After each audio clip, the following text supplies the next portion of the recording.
Greetings, welcome. Let us explore the Herald of Thunder Elementalist. Crest of Desire is a very interesting unique helmet. It has almost no stats and just one socket for a gem which will be upgraded by up to 8 levels, 50% in quality, and will deal double damage. We're putting Herald of Thunder there. Spells like these benefit greatly from extra gem levels. Elementalist's Ascendancy offers some great offensive and defensive keystones. Mastermind of Discord and Heart of Destruction will increase your damage, especially if you can reliably apply exposure. Bastion of Elements provides a defensive layer against elemental and reflected damage. To further enhance damage of the Herald, use medium cluster jewels with Dark Messenger and Empowered Envoy, 2 Storm Secret Rings, Lone Messenger Keystone, and Good Staff. Your Herald of Thunder skill gem should reach level 30. Note that spell damage and cast speed have no effect on your DPS. Your character will need a lot of lightning resistance as Storm Secret deals lightning damage to you. You can also use it to your advantage and hook up multiple spells to cast when damage taken. You will also need Life Leech, ES Leech, and Recoup to survive the self-inflicted damage. As you kill shocked enemies, a storm attached to you is created, hitting enemies and dealing lightning damage. With Shaper of Storms, all your hits will cause shock, so that's one less thing to worry about. Note that Herald of Thunder cannot inflict shock by itself, you will use other skills for that. It's a build that uses maximum life and energy shield, your total health pool should reach 5k or more. Get the Corrupted Soul Keystone, it grants ES based on your maximum life. These resources should be leached and recouped back. You won't be able to use auras, but you can use Arctic Armor. Clear Speed is good with Storm Secret Rings for more frequent hits, and Impulse's Armor for explosions. The damage against bosses is not high enough to take on Uber bosses, but enough for most content in the game. All the unique and rare items are extremely cheap. Good flasks and cluster jewels may be the most expensive.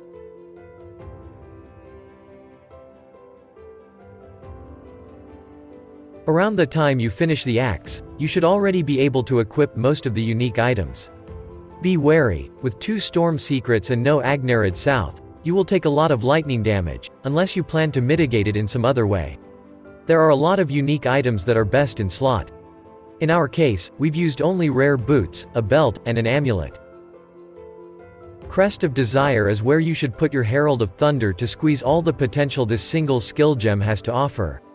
This is the build-defining helmet that boosts the DPS of socketed skills significantly. Agnarid South pushes your required strength to 158, but it's the best weapon for this build due to the increase in maximum lightning resistance, level of lightning spell skill gems, lightning damage, lightning penetration, and intelligence. The Annihilating Light triples your damage.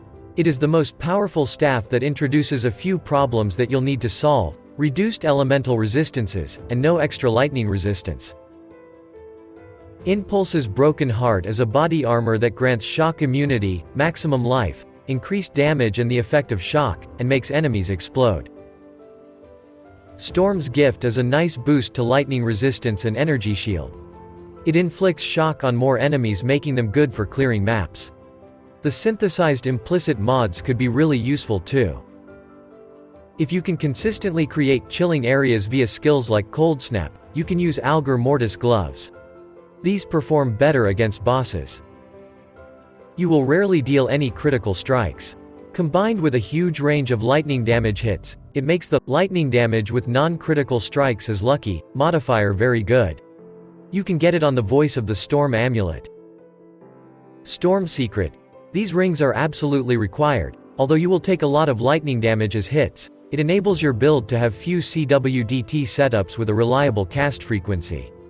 Your Herald of Thunder is vastly improved, striking more often and creating more storms. Lone Messenger is a keystone from Calamitous Visions that disables your auras but enhances the effect of the one single herald you're using. Put 3 of the Grand Spectrum jewels in your sockets for 135% increased elemental damage. With the Doriani version of Glorious Vanity, you can transform a keystone into Corrupted Soul for more energy shield. There shouldn't be any issues with getting the required attributes. You don't need to look for spell damage, critical strikes, or cast speed on your gear, seek lightning damage and penetration instead. Your defense will consist of both, maximum life and energy shield. Focus on maximum life, it's more beneficial.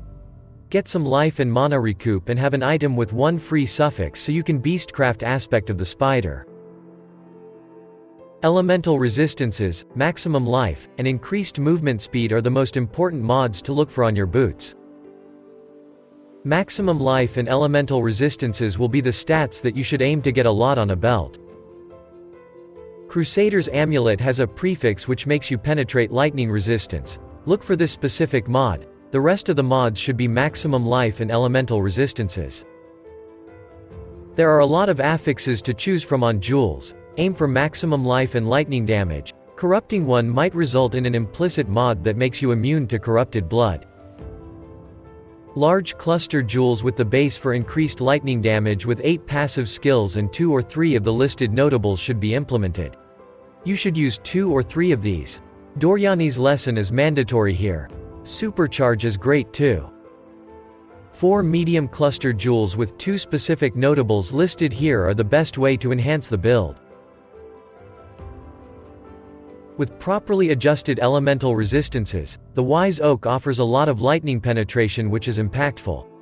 Rumi's Concoction is a great defensive flask that boosts your chance to block spells and attacks. Bottled Faith increases your critical strike chance, that is somewhat irrelevant here, and increases damage taken by enemies on consecrated ground. Don't prioritize it. Progenesis is the most effective defensive flask in the game, especially when combined with life recoup. It is, however, very expensive. Use 1 magic life flask that would stop bleeding and replenish your life instantly, and, depending on your preferences, a silver or basalt flask for more mobility or armor. The build has 3 fully automated CWDT setups as you're constantly hitting yourself. You can keep them at a low level if you have good mana recovery. The first one is a Stormbrand. Great for applying shock quickly to enemies all around you and triggering Herald of Thunder storms. Conductivity is the recommended curse for this build. It reduces the monster's resistance to lightning damage. Link these with Hextouch so that you can increase the gem level of the curse. If your Stormbrand has a high level, link it with Energy Leech support and abandon Hextouch. If not, just Culling Strike support. The second setup hosts many various gems. Cold Snap will allow you to generate frenzy charges by killing enemies in the chilling areas it creates. It's also good with Algar Mortis gloves. Purifying Flame creates consecrated ground by releasing a wave of fire and physical damage that after its initial burst creates another one. Get a divergent version for increased damage. Wave of Conviction applies lightning exposure to enemies hit, reducing their lightning resistance. You could implement Life Leech support for a small portion of the damage to be leeched back to you. The third setup has 3 spells. Immortal Call briefly decreases the damage you take from physical and elemental hits. Phase Run grants you phasing, which increases your movement speed for a duration. Shock Nova spell deals lightning damage around you, shocking many enemies at once. This skill has a second stage that is similar to the first one. Link them with level 1 cast when damage taken 2. Since you can't use any auras, and have a lot of unreserved mana, Arctic Armor is one of the best spells you can have. It chills attackers and grants you freeze immunity. Flame Dash allows you to dash to the targeted location leaving a path of burning ground behind. It will also shock, so use it to initiate the loop after entering a map.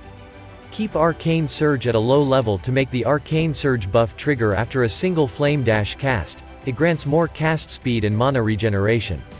Second Wind support stores an additional charge for Flame Dash and makes it more expensive. Herald of Thunder is the most important skill gem. Make sure it has high quality and level, which can be done by corrupting it. It adds lightning damage to your skills and creates storms, which are the main source of DPS in this build.